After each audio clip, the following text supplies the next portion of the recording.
যদি ফেল করতে না চাও তাহলে এই ভিডিওটা অবশ্যই দেখতে হবে।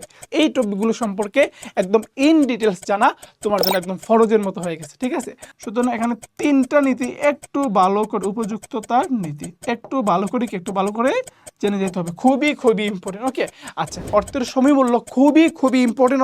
9 তারিখ কিন্তু বিকাল 4টায় লাইভ হবে এবং এখানে অবশ্যই উপস্থিত থাকবে। 30-এ 30 মার্ক ইনশাল্লাহ অবশ্যই কমন পড়বে, ঠিক আছে? এই পিচ্ছি পোলাপান কি অবস্থা? ফিনান্সে আসলে বন্ধ আছে, বাট কোন কোন টপিক পড়বা ওইটা নিয়ে তোমার কোনো আইডিয়া নাই, বা কোন কোন টপিকগুলো আসতে পারে ওইটা নিয়ে তোমার মধ্যে কোনো আইডিয়া নাই, কোনো টেনশন নাই। আমি একদম শর্ট সিলেবাসের প্রত্যেকটা অধ্যায় থেকে আসলে কোন কোন টপিকগুলো অবশ্যই পড়তে হবে, এই টপিকগুলো যদি না পড়ো তাহলে তোমার A+ তো নিশ্চিত পাবাই না, ফেলও করতে পারো। কারণ এই টপিকগুলো থেকে প্রত্যেক বছর কোশ্চেন আসে এবং এই বছরও এই সেম টপিকগুলো থেকে ঘুরিয়ে পিছিয়ে কি বলতো কোশ্চেনটা আসবে। সুতরাং এই টপিকগুলো সম্পর্কে একদম ইন ডিটেলস জানা তোমার জন্য একদম ফরজের মতো হয়ে গেছে, ঠিক আছে? তো চলো আমরা জানি যে ফিনান্স ব্যাংকিংয়ে কোন কোন টপিকগুলো না পড়লে তোমার ফেল নিশ্চিত। যদি ফেল করতে না চাও তাহলে এই ভিডিওটা অবশ্যই দেখতে হবে। চলো দেখো, এখানে সর্বপ্রথম যে বিষয়টা আছে খেয়াল করে একটু, বলছে যে প্রথম অধ্যায় অর্থায়ন এবং ব্যবসা অর্থায়ন। তো এই ক্ষেত্রে তোমাকে আসলে অর্থায়নের মেইন কনসেপ্টটা কি, দেখো অর্থায়ন আসলে মেইন কনসেপ্ট ক্ষেত্রে কি এইটা তোমাকে একটু ভালো করে জানতে হবে যে অর্থায়ন জিনিসটা আসলে কি, এটার মেইন কনসেপ্টটা কি।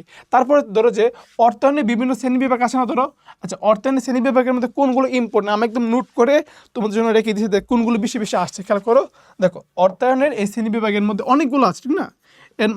এর মধ্যে একদম সিম্পল যদি বলতেছি, দেখো সবচেয়ে ইম্পর্টেন্ট হচ্ছে ধরো যে সরকারি অর্থায়ন, ঠিক আছে? সরকারি অর্থায়ন অনেক বেশি ইম্পর্টেন্ট, ঠিক আছে? তারপর ধরো যে তোমার ব্যবসা অর্থায়ন অনেক বেশি ইম্পর্টেন্ট, এগুলো একটু ইম্পর্টেন্ট বেশি, ঠিক আছে? আচ্ছা, তারপর ধরো যে তোমার এই যে কি বলে আন্তর্জাতিক অর্থায়ন থেকে বা তোমার ধরো পারিবারিক অর্থায়ন থেকে মোটামুটি প্রশ্ন ভালোই আসে। পারিবারিক অর্থায়ন এটা একটু দেখতে পারো, ঠিক আছে? পারিবারিক অর্থায়ন শেষে চাইলে আন্তর্জাতিক অর্থায়নটা একটু দেখতে পারো, হ্যাঁ চাইলে আন্তর্জাতিকটা একটু হালকা দেখে যেতে পারো, আন্তর্জাতিক অর্থায়ন। ওকে, এই অর্থায়নগুলি কি আসলে খুব বেশি ইম্পর্টেন্ট এবং এগুলো থেকে কি আসলে তোমার ওই যে মেইন সিকিউটা বা গহ নাম্বার প্রশ্নটা আসলে এগুলো থেকে আসে। আচ্ছা, এখন হচ্ছে ব্যবসা অর্থায়নের নীতি, ঠিক আছে? আমি একদম তোমাকে এখানে একদম 7 স্টার দিয়ে দিতে পারি যে ব্যবসা অর্থায়নের যে নীতি আছে 3টা নীতি, এই 3টা নীতি থেকে কোশ্চেন আসবে, কোনো সন্দেহ না, একদম 100 থেকে 200% গ্যারান্টি দিয়ে দিচ্ছি যে ব্যবসার যে নীতিগুলো আছে এখান থেকে কি অবশ্যই কোশ্চেন আসবে। এখন এখানে নীতি আছে 3টা এবং 3টা নীতি আসলে ইম্পর্টেন্ট। ধরো হচ্ছে প্রথম হচ্ছে, তো আমি যদি বলি তোমার তারল্য এবং মুনাফা নীতি সবচেয়ে বেশি ইম্পর্টেন্ট। ওকে, তারল্য এবং মুনাফা নীতি সবচেয়ে বেশি ইম্পর্টেন্ট। তারপর আছে হচ্ছে বৈচিত্র্যায়নের নীতি, বৈচিত্র্যায়নের নীতি এটাও অনেক বেশি ইম্পর্টেন্ট। এবং সবার শেষে উপযুক্ততার নীতি, এটা ইম্পর্টেন্ট বাট এগুলোর মতো এত বেশি ইম্পর্টেন্ট না, বাট ইম্পর্টেন্ট কিন্তু। ওকে, এটা হচ্ছে উপযুক্ততার নীতি। ওকে, সুতরাং এখানে 3টা নীতি একটু ভালো করে, উপযুক্ততার নীতি একটু ভালো করে জেনে যেতে হবে, খুবই খুবই ইম্পর্টেন্ট। ওকে, আচ্ছা, তারপর শেষে হচ্ছে আর্থিক ব্যবস্থাপকের কার্যাবলী, এইটা নিয়ে আসলে কোশ্চেন একটু কম আসে but important. Okay, but important যে আর্থিক ব্যবস্থা কি কার্যাবলী 2 প্রকার, একটা হচ্ছে কি বলতো অর্থায়ন সিদ্ধান্ত, একটা হচ্ছে অর্থায়ন সিদ্ধান্ত, হ্যাঁ, আরেকটা হচ্ছে তোমার বিনিয়োগ সিদ্ধান্ত। এই 2টা কাজ নিয়ে কি মোটামুটি যে কোশ্চেন আসে, ধরো যে গহতে না আসলো খতে চলে আসে। ওকে, বিনিয়োগ সিদ্ধান্ত একটু দেখতে পারো এগুলো। আচ্ছা, তারপরে এখানে ধরো যে আরও কিছু বিষয় আছে, ধরো যে এখানে তোমার কিছু বিষয়, ধরো যে তোমার যে WTO মানে ওয়ার্ল্ড ট্রেড অর্গানাইজেশন, হ্যাঁ এটার আসলে ব্যবসার মধ্যে এটার ভূমিকা কি, হ্যাঁ এই ভূমিকাটা আসলে কি, এটা নিয়ে আসলে খ নাম্বারের মধ্যে অনেক সময় কোশ্চেন চলে আসে। সুতরাং এটা চাইলে একটু দেখে ফেলতে পারো, কয়েকবার আসছে। ওকে, এখন যদি আমরা তোমার আসলে চতুর্থ অধ্যায় মুভ করি, মানে অর্থের সমীমূল্য খুবই খুবই ইম্পর্টেন্ট অধ্যায়। আমি অবশ্যই বলবো যে ফিনান্সে তোমরা আসলে ম্যাথ আনসার করবা, আর ম্যাথ নিয়ে যাদের মধ্যে আসলে সন্দেহ আছে বা ম্যাথ বিষয়ে নিয়ে কনফিউশন আছে, টেনশনের কোনো কারণ নাই। কারণ ম্যাথ বিষয়ে তোমার যত কনফিউশন আছে সবগুলো কনফিউশন ক্লিয়ার করার জন্য কিন্তু আমরা আসলে ম্যাথের 3টা অধ্যায়, মানে শর্ট সিলেবাসের 3টা অধ্যায়ের উপর কিন্তু আমাদের 3টা ওয়ান শট ভিডিও আছে এবং আমাদের একটা ফাইনাল শট আসবে ম্যাথের সবগুলো চ্যাপ্টার মিলিয়ে, ঠিক আছে? অবশ্যই আমাদের ইউটিউব চ্যানেল থেকে খুঁজে ওই ভিডিওটা দেখে ফেলবা, যেন ম্যাথে কোনোভাবে আসলে তোমাকে কেউ আটকাইতে না পারে, ঠিক আছে? আচ্ছা, এখন যে অর্থের সময় মধ্যে তোমাকে সর্বপ্রথম জানতে হবে যে অর্থের সময়মূল্য জিনিসটা কি, এই আইডিয়াটা তোমাকে একটু আসলে আসলে জানতে হবে। ওকে, আমাদের কাছে অনেক ক্ষেত্রে বছরে একবার চক্রবৃদ্ধিকরণ হই বা বাট্টাকরণ হই, সেই ক্ষেত্রে কি কি হইতে পারে এটা আসতে পারে। অনেক ক্ষেত্রে বছরে একাধিকবার চক্রবৃদ্ধিকরণ হইতে পারে, একাধিকবার কি বলতো বাট্টাকরণ হইতে পারে। এই বিষয়গুলো একটু খেয়াল রাখতে হবে। আর আরেকটা বিষয় সবাই স্কিপ করে যায়, বাট এখান থেকে কোশ্চেন এমসিকিউ সিকিউ এগুলো চলে আসে। দেখো এটা হচ্ছে প্রকৃত সুদের হার বা EAR, এফেক্টিভ অ্যানুয়াল রেট। এই বিষয়টা খুব বেশি ইম্পর্টেন্ট, খুবই সহজ একটা সূত্র, একটু ভালো করে দেখেছে বাবা, ঠিক আছে। আচ্ছা, এখান থেকে আরো কিছু টুকটাক বিষয় আসে, যেমন ধরো যে আমি যদি এখান থেকে বলি যে আর কি, ধরো যে অর্থের সময় মূল্যের এটার আসলে গুরুত্বটা কি। হ্যাঁ, এই গুরুত্ব তোমার কিছু পয়েন্ট আছে না, এই পয়েন্ট থেকে তোমার দুইটা পয়েন্ট খুব ইম্পর্টেন্ট, দুইটা পয়েন্ট খুবই ইম্পর্টেন্ট। একটা হচ্ছে তোমার সুযোগ ব্যয়ের যে পয়েন্টটা, সুযোগ ব্যয়, এটা খুব ইম্পর্টেন্ট। মানে সুযোগ ব্যয়ের ক্ষেত্রে আসলে আমরা কীভাবে অর্থের সমূল্যটা প্রয়োগ করি খুব ইম্পর্টেন্ট। হচ্ছে ঋণ গ্রহণের ক্ষেত্রে আমরা আসলে অর্থের সমূল্যটা আসলে কীভাবে আমরা আসলে প্রয়োগ করি। তো এই দুইটা বিষয়কে একটু ভালো করে একদম মনোযোগ দিকে একটু মেন বই থেকে একটু দেখে যেতে হবে, কারণ যে খ নাম্বার, হ্যাঁ ওদের তোমার খ নাম্বার কোশ্চেনটা খুব বেশি পরিমাণে আসলে এখান থেকে আসে, বুঝতে পারছো, যে অর্থের সমূল্যের ধারণা এখান থেকে খ নাম্বার কোশ্চেন আসে। আর এই তিনটা থেকে তোমার গহ এবং গহ নাম্বার কোশ্চেনটা আসলে আসে। আচ্ছা, এবার চলো আমরা যদি তোমার একটু সামনে যাই, যে আমাদের পঞ্চম অধ্যায় ঝুঁকি এবং অনিশ্চয়তা, এখানে কিন্তু একটাই ম্যাথ, এই অধ্যায় একটাই ম্যাথ, একটাই সিস্টেম, 10 মার্ক নিশ্চিত। সুতরাং এই অধ্যায়টা তো কোনোভাবে আসলে স্কিপ করা যাবে না। দেখো প্রথম হচ্ছে তোমাকে এই অধ্যায়ের মধ্যে ওই যে মানে অনুধাবনমূলকের জন্য বা কর জন্য, ক খর জন্য ঝুঁকি এবং অনিশ্চয়তা, এই দুটোর পার্থক্য আসলে কি একটু ভালো করে জানতে হবে, একদম ভালো করে। আর এখানে 4 প্রকারের ঝুঁকি আছে, 4 প্রকারের ঝুঁকি আছে। এই 4 প্রকারের ঝুঁকিতে কিন্তু তোমার গহ এবং গহ নাম্বার কোশ্চেন চলে আসে, যে এই 4 যে ব্যবসায়িক ঝুঁকি কি, আর্থিক ঝুঁকি কি, আর সুদ হারের ঝুঁকি কি, আর কি বলতো তারল্য ঝুঁকি কি। এই 4 ধরনের ঝুঁকি একটু ভালো করে পড়ে যেতে হবে। আর আদর্শ বিচ্যুতি নির্ণয়ের করতে যে তোমার ম্যাথটা আছে, যে কিভাবে নির্ণয় করে আদর্শ বিচ্যুতি, ওই ম্যাথটা কয়েকবার করে প্র্যাকটিস করে যাবে, অবশ্যই কি কয়েকবার করে প্র্যাকটিস করে যাইতে হবে। আচ্ছা, এখানে আরো কিছু কোশ্চেন আছে। দেখো কিছু কোশ্চেন আছে এরকম, যে এক মালিকানা কারবার অথবা ধরো হচ্ছে তোমার অংশীদারি কারবার,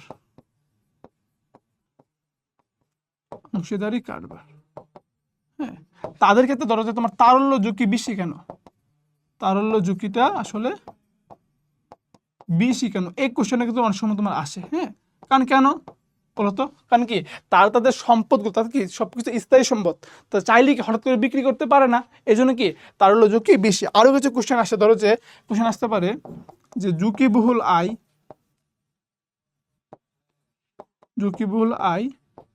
এর সাথে ঝুঁকি মুক্ত আয়ের পার্থক্য কি, ঝুঁকিমুক্ত আয়ের আসলে পার্থক্যটা কি। তো ঝুঁকিবহুল আয় কি, যে ক্ষেত্রে আসলে আয়ের হারটা বা আয়ের পরিমাণটা নির্দিষ্ট না, সেখানে ঝুঁকি আছে, উত্থান পতন আসে। আর ঝুঁকিমুক্ত মানে কি, যেখানে আয়ের হার বা আয়ের পরিমাণটা নির্দিষ্ট, এখানে কি কোনো উত্থান পতন থাকবে না। এই আর কি, এখান থেকে এই বিষয়গুলো একটু মনোযোগ দিয়ে একটু ভালো করে দেখতে হবে। ওকে, আচ্ছা এরপর যদি আমরা যাই, ধরো যে ষষ্ঠ অধ্যায় মূলধনী আয় ব্যয় পাককলন। ওকে, আচ্ছা মূলধনী আয় ব্যয় পাককলন আমি যেটা বলবো, দেখো তোমার এখানে মূলধন বাজেটিং এর ধারণা, যে প্রথম হচ্ছে মূলধন বাজেটিং জিনিসটা আসলে কি, যে আমরা যখন আসলে দীর্ঘমেয়াদী কোনো সিদ্ধান্ত গ্রহণ করি তখন কি আমরা আসলে মূলধন বাজেটিংটা প্রয়োগ করে থাকি। এটা কি একটু ভালো করে তোমাদেরকে মূলধন বাজেটিংটা বুঝতে হবে। মূলধন বাজেটিং এর প্রয়োগ এখান থেকে তোমার খ নাম্বার কোশ্চেন আসে, অনেক ক্ষেত্রে গ নাম্বার কোশ্চেনও চলে আসে, যে কোন কোন ক্ষেত্রে আমরা আসলে মূলধন বাজেটিং প্রয়োগ করি। ধরো যে আমরা কি বলতো, ধরো আমরা তোমার স্থায়ী সম্পদ কিনি, স্থায়ী সম্পদ ক্রয়ের ক্ষেত্রে কি আমরা মূলধন বাজেটিং তৈরি করি। তো আমরা উৎপাদন পদ্ধতি আমরা মানে বৃদ্ধি করব, হ্যাঁ সম্প্রসারণ করবো, তখন কি আমরা আসলে মূলধন বাজেটিং তৈরি করি। বড় বড় সব প্রজেক্টে আমরা মূলধন বাজেটিং তৈরি করি। বা ধরো যে আমরা আমাদের ব্যবসাটাকে আধুনিকায়ন করব, তখন কি আমরা আসলে মূলধন বাজেটিংটা আসলে আমরা কী করবো তো প্রয়োগ করি। একটা ব্যাপার হচ্ছে এই যে মূলধন বাজেটিং, এটা কিন্তু সম্পূর্ণ একটা তোমার ঝুঁকিপূর্ণ প্রজেক্ট। কেন বলো তো ঝুঁকিপূর্ণ, কারণ এখানে আমরা যে মূলধন বাজেটিং করি, যে আসলে এখানে বিনিয়োগ করা লাভজনক হবে নাকি হবে না, সবগুলো কিন্তু আসলে ভবিষ্যতের উপর ডিপেন্ড করে, এবং সবগুলো বিষয় কিন্তু অনুমান নির্ভর। যেমন কি আমি অনুমান করি যে আসলে আগামী 5 বছর আমার আসলে এই পরিমাণ প্রফিট হইতে পারে, এটা কি আমার অনুমান নির্ভর, ওই পরিমাণ নাও হইতে পারে। তো যেহেতু সবটা বিষয় আসলে অনুমানের উপর ডিপেন্ড করে, সুতরাং এটা কি অনেক বেশি পরিমাণ ঝুঁকিপূর্ণ। এখানে দুইটা ম্যাথ আছে, একটা হচ্ছে গড় মুনাফার হার, এই ম্যাথটা খুবই ইম্পর্টেন্ট, আর হচ্ছে পেব্যাক সময়, এই দুটো কি খুবই ইম্পর্টেন্ট। ম্যাথগুলো নিয়ে কিন্তু আমাদের ওয়ান শট আছে, অবশ্যই দেখে নিবা। ওকে, আচ্ছা এখানে একটা বিষয় আছে যে পেব্যাক পদ্ধতি, এটা আসলে সবচেয়ে জনপ্রিয় কেন, এটা নিয়ে কিন্তু অনেক প্রশ্ন আসছে যে কেন জনপ্রিয় এবং তোমার সহজ পদ্ধতি। হ্যাঁ, একটা প্রশ্ন আসে যে পে ব্যাকের আসলে সীমাবদ্ধতাগুলো কি কি, ঠিক আছে? তো এই বিষয়গুলো নিয়ে একটু আসলে ভালো করে একটু দেখা যাবে, ঠিক আছে? আচ্ছা, এবার দেখো তোমার নবম অধ্যায় যে ব্যাংকিং ব্যবসা এবং তার ধরন, যে ব্যাংকিং ব্যবসাটা কি। তো এখান থেকে আসলে ব্যাংকের শ্রেণী বিভাগ, যে ব্যাংক মানে উদ্দীপক দিয়ে বলবে যে উদ্দীপকের যে ব্যাংকটার কথা বলা হচ্ছে এটা আসলে কোন ধরনের ব্যাংক বা ওই ব্যাংকের কি কি কাজ আছে এরকম। তো ব্যাংকের তোমার শ্রেণী বিভাগটা খুব বেশি ইম্পর্টেন্ট। তো এখানে কোন কোন ব্যাংকগুলো তুমি একটু দেখবে, অনেকগুলো ব্যাংকের শ্রেণী বিভাগ আছে, তো কোনগুলো দেখবে আমি তোকে বলে দেখো। এখান থেকে তুমি বিশেষ করে ধরো যে বাণিজ্যিক ব্যাংক, হ্যাঁ ব্যাংকের শ্রেণীতে বিশেষ করে বলতো বাণিজ্যিক ব্যাংক দেখবা, খুবই খুবই ইম্পর্টেন্ট, বাণিজ্যিক ব্যাংকটা খুব ইম্পর্টেন্ট। তারপর তুমি কেন্দ্রীয় ব্যাংক দেখবা, কেন্দ্রীয় ব্যাংক, ওকে। তারপর তুমি যদি তোমার ধরো যে মানে এ দুটো আসলে সবচেয়ে বেশি ইম্পর্টেন্ট। এরপরে চাইলে একটু ধরো যে পরিবহন ব্যাংক, কৃষি ব্যাংক, ভোক্তা ব্যাংক দেখতে পারো। হ্যাঁ, পরিবহন ব্যাংক, কৃষি ব্যাংক, হ্যাঁ, তারপর তোমার ভোক্তা ব্যাংক, তারপর আর কি থাকতে পারে বলো তো, এগুলো আর কি। হ্যাঁ হ্যাঁ, এগুলো বাদ দাও যে ক্ষুদ্র ও কুটির শিল্প ব্যাংক, এগুলো কি তোমার বিবেস বুড়ি আসছে এবং এগুলো ইম্পর্টেন্ট, আমি একদম অ্যানালাইসিস করে এখানে রাখছি, ওইটাই লিখতেছি। ওকে, তাহলে কুটির শিল্প ব্যাংক এগুলো তোমার বিবেসের অনেকবার আসছে, এগুলো কি চাইলে একটু হালকা পাতলা কি বলতো দেখা যেতে পারো। আচ্ছা, এখন ব্যাংকের যে উদ্দেশ্যগুলো আছে, ব্যাংকের আসলে উদ্দেশ্যগুলো নিয়েও কি আসলে তোমাদের হচ্ছে অনেক প্রশ্ন আসে। তো কোন কোন উদ্দেশ্যগুলো আসলে পড়বা, দেখো অনেক উদ্দেশ্য আছে, তো কোনগুলো একটু বেশি ইম্পর্টেন্ট বলেছি দেখো। দেখো উদ্দেশ্য থেকে প্রথম হচ্ছে তোমার যে নিরাপত্তা প্রদান, যেটা উদ্দেশ্য আছে নিরাপত্তা প্রদান, এটা খুব ইম্পর্টেন্ট, নিরাপত্তা প্রদানটা আসলে খুব বেশি ইম্পর্টেন্ট। তারপর ধরো যে তোমার যে জীবনযাত্রার মান উন্নয়ন, হ্যাঁ মানে বই কিন্তু মেন বই এগুলো পয়েন্টগুলো আছে, ওই পয়েন্টগুলোকে খুঁজে খুঁজে একটু বিস্তারিত পড়বা। ওকে, জীবনযাত্রার মান উন্নয়ন এগুলো দেখবা। তারপর ধরো যে তোমার ওই যে ওসি হিসাবে কাজ করে না ব্যাংক, ওসি হিসাবে কাজ করে, এটা খুবই ইম্পর্টেন্ট। তারপর ব্যাংক তোমার আমানত গ্রহণ করে, ঋণ প্রদান করে, এগুলো খুব ইম্পর্টেন্ট। ওকে, আমানত গ্রহণ এবং ঋণ প্রদান, হ্যাঁ এই কাজগুলো একটু নিয়ে একটু ভালো করে পড়াশোনা করবা, ঠিক আছে? তারপর এখানে ব্যাংক কিন্তু অনেক থেকে তোমার ধরো যে উপদেষ্টা হিসাবে বা পরামর্শ হিসাবে, উপদেষ্টা বা পরামর্শদাতা হিসাবে কাজ করে।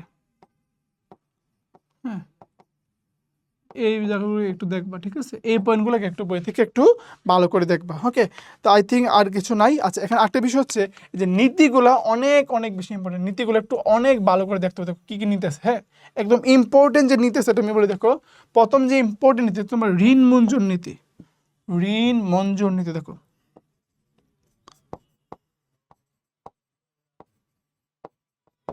ঋণ মঞ্জুর নীতি। তারপর ধরো যে গোপনীয়তার নীতি, মানে ব্যাংক সম্পর্কে গোপনে রাখবে তোমার ইনফরমেশন। ওকে, গোপনীয়তার নীতি, সেবার নীতি, হ্যাঁ এগুলো খুব বেশি ইম্পর্টেন্ট। তারপর ধরো যে তোমার আর কি আছে, ধরো যে তারল্যের নীতি, নিরাপত্তার নীতি, হ্যাঁ তারল্যের নীতি, নিরাপত্তার নীতি, হ্যাঁ নিরাপত্তার নীতি, এগুলো একটু দেখবা। এছাড়া মোটামুটি লাগবে না, এইগুলো এই নীতিগুলো দেখলে কি মোটামুটিভাবে হয়ে যাবে এই অধ্যায় থেকে। ওকে, আচ্ছা এরপর হচ্ছে তোমার দশম অধ্যায়। দশম অধ্যায় হচ্ছে বাণিজ্যিক ব্যাংক সম্পর্কে আলোচনা করছে। তো বাণিজ্যিক ব্যাংক আসলে কি কি কাজ করে এটা খুব বেশি ইম্পর্টেন্ট, যে আসলে বাণিজ্যিক ব্যাংক সম্পর্কে কি কি কাজ করে খুব বেশি ইম্পর্টেন্ট।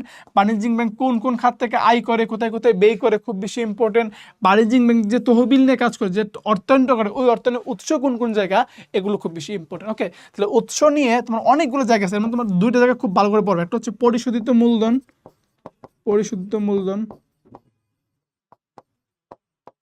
আরেকটা হচ্ছে আমার সংরক্ষিত তহবিল। এই দুইটা কি, এই দুটো হচ্ছে আমার খুব বেশি ইম্পর্টেন্ট, সংরক্ষিত তহবিল। ওকে, আচ্ছা এরপর যদি আমি একটু যাই, দেখো বাণিজ্যিক ব্যাংকের আয় এবং ব্যয়ের খাত কি আছে, দেখো আয় এবং ব্যয়ের খাত যদি আমি বলি দেখো। আচ্ছা, আর বাণিজ্যিক ব্যাংক কি কি আসলে কাজ করে, দেখো কি কি কাজ করে, এটা খুব ইম্পর্টেন্ট। দেখো হ্যাঁ, এই যে বাণিজ্যিক ব্যাংক যে তোমার ঋণ প্রদান করে, এগুলো দেখবা। বা ধরো যে ঋণ প্রদান, যে পত্রপত্রের ব্যাপারটা আছে, পত্রপত্রের ব্যাপারটা একটু খুব ভালো করে, যে পত্রপত্র খুবই ইম্পর্টেন্ট। আমার এলসি লেটার অফ ক্রেডিট, পত্রপত্র কেন ইস্যু করে, যে আমদানি রপ্তানির ক্ষেত্রে কিন্তু এলসি বা পত্রপত্র ইস্যু করা হয়। তারপর ধরো যে বিনিময়ের মাধ্যম তৈরি করে না, ধরো যে বিনিময়ের মাধ্যমে হচ্ছে তোমার টাকার বিকল্প। হ্যাঁ, ধরো যে তুমি তুমি যদি বড় প্রতিষ্ঠানে যাও টাকা দিয়েও কি কিছু কিনতে পারবা, আবার কি ডেবিট কার্ড দিয়ে কিনতে পারবা, চেক দিয়েও কিনতে পারবা। তোমার এই চেকটা একটা বিনিময়ের মাধ্যম, টাকার একটা বিকল্প হিসাবে কি আমরা এগুলো ব্যবহার করতে পারি। এগুলো কে তৈরি করে? ব্যাংক সৃষ্টি করে। ওকে, ধরো যে পে অর্ডার, ব্যাংক ড্রাফট, এই বিষয়গুলো। ওকে, আচ্ছা, তারপর ধরো যে ব্যাংক আমাদেরকে লকার সেবা দেয় না, লকার সেবাটা খুব ইম্পর্টেন্ট। আমরা চাইলে লকারে আমাদের গুরুত্বপূর্ণ দলিল, টাকা পয়সা, সম্পদ, স্বর্ণ, হ্যাঁ, হীরা ডায়মন্ড, এগুলোকে আমরা চাইলে রাখতে পারি। তারপর ব্যাংক কি বলতো, ব্যাংক কি কি আয় করে? দেখো, ব্যাংক তোমার কমিশনের মাধ্যমে আয় করে, তোমার ঋণের সুদ, হ্যাঁ, ধরো যে তোমার কমিশনের মাধ্যমে ব্যাংক আয় করে, যে কমিশন খাই। তারপর ধরো যে ব্যাংক ঋণ দেয়, ঋণের সুদ পাই, ঠিক না? লকার ভাড়া যে দেয় ওইখান থেকে ইনকাম করে। তারপর ধরো যে বিল বাট্টাকরণ করে না, বিল বাট্টাকরণ, এই যে বিল বাট্টাকরণ থেকে কী বলতো ব্যাংক আয় করে। এগুলো হচ্ছে ব্যাংকের কী বলতো আয়ের খাত। তাহলে এগুলো একটু খুব ইম্পর্টেন্ট, একটু ভালো করে দেখবা। আমার মনে হয় যে আর কোনো কিছু এখানে নাই। ওকে, আচ্ছা, এখানে আরেকটা বিষয় হচ্ছে, বর্তমানে কিন্তু ব্যাংক আসলে আরও কিছু সুবিধা দেয়। হ্যাঁ, ধরো যে কীরকম সুবিধা আমি তোমাকে বলি। ধরো যে ব্যাংক কিন্তু আমাদের প্রতিনিধি হিসাবে কাজ করে, প্রতিনিধিত্বমূলক কিছু কাজ করে। যেমন কীরকম দেখো আমি তোমাকে বলি। হ্যাঁ, ধরো তুমি বললা যে ব্যাংক, তুমি আমার পক্ষ থেকে আমার যে, ধরো আমি থাকি বিদেশ, যে আমার 5 তলা বিল্ডিং আছে, ওই বিল্ডিংয়ের ভাড়াটা ব্যাংক নিজেকে তুলবে তোমার এজেন্ট হিসাবে, তোমার প্রতিনিধি হিসাবে। তো এই কাজগুলো ব্যাংক করে থাকে। ওকে, একটা খুব ইম্পর্টেন্ট, একদম ভেরি ভেরি ইম্পর্টেন্ট হচ্ছে ঋণ আমানত সৃষ্টি। এইটা নিয়ে একটু ভালো করে দেখবা, যে ঋণ আমানত সৃষ্টি, এটা খুব ইম্পর্টেন্ট, একটু ভালো করে এই বিষয়টা একটু দেখবা। হ্যাঁ, যেগুলোতে সবগুলো ইম্পর্টেন্ট, বাট যেগুলো একটু বেশি ইম্পর্টেন্ট এগুলো বলে দিচ্ছে। ওকে, তারপর ধরো যে ব্যাংক আমাদের কি টাকা পয়সা বা অর্থ ট্রান্সফারের ক্ষেত্রে আমাদেরকে হেল্প করে। ওকে, এক্ষেত্রে আমাদের যে তোমার ইন্টারনেট ব্যাংকিংটা, কি ব্যাংকের ক্ষেত্রে খুব গুরুত্বপূর্ণ। তো ইন্টারনেট ব্যাংকিংটা সম্পর্কে একটু ভালো করে পড়বা বই থেকে, যে ইন্টারনেট ব্যাংকিংটা কি। ওকে, মোটামুটি এগুলো পড়লেই হবে। তারপরে চলো আমাদের সর্বশেষ হতে যে ব্যাংকের আমানত। ওকে, ব্যাংকের আমানত হচ্ছে ব্যাংক হিসাবের ধরন। দেখো, ব্যাংক হিসাব কি হিসাব আছে বলতো? ব্যাংকে আমাদের চলতি হিসাব আছে, চলতি হিসাবটা ভালো করে পড়বা। তারপর সঞ্চয় হিসাব আছে, সঞ্চয় হিসাব, তারপর স্থায়ী হিসাব, তো হচ্ছে পেনশন বা ডিপোজিট স্কিম হিসাব,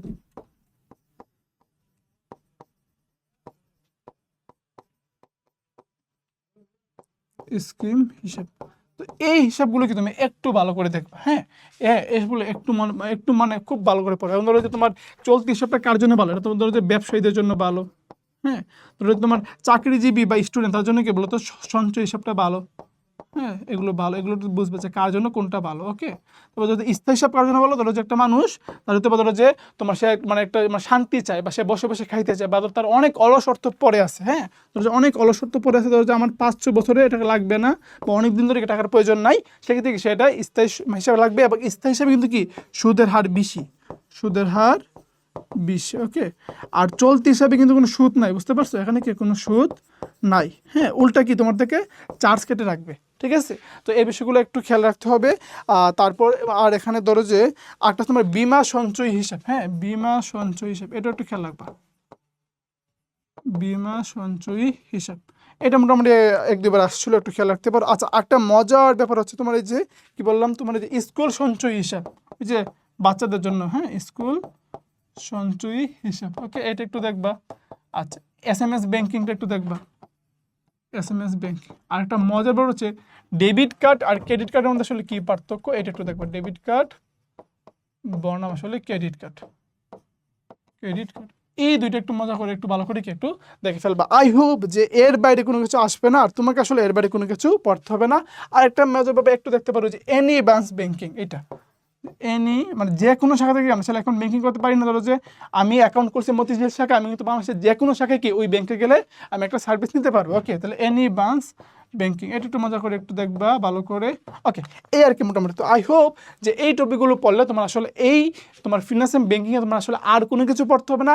প্লাস কি শুধুমাত্র 80 না, তুমি এই টপিকগুলো ভালো করে পড়লে 90% পাও, তোমার জন্য কোনো ব্যাপারই হবে না। ঠিক আছে, তো শুভকামনা রইল। আরও অনেক বেশি গাইডলাইন ভিডিও আসবে ফিনান্সের উপরে, কোনো প্যারা নাই। 8টার সময় রাখবা যে 9 তারিখ কিন্তু বিকাল 4টায় MCQ ওয়ান শট লাইভ হবে। MCQ ওয়ান শট বলছে একদম লাইভ হবে, এবং এখানে অবশ্যই উপস্থিত থাকবে। 30-এ 30 মার্ক ইনশাল্লাহ অবশ্যই কমন পড়বে। ঠিক আছে, তো শুভকামনা রইল তোমাদের জন্য। দেখা হবে নতুন কোনো ভিডিওতে।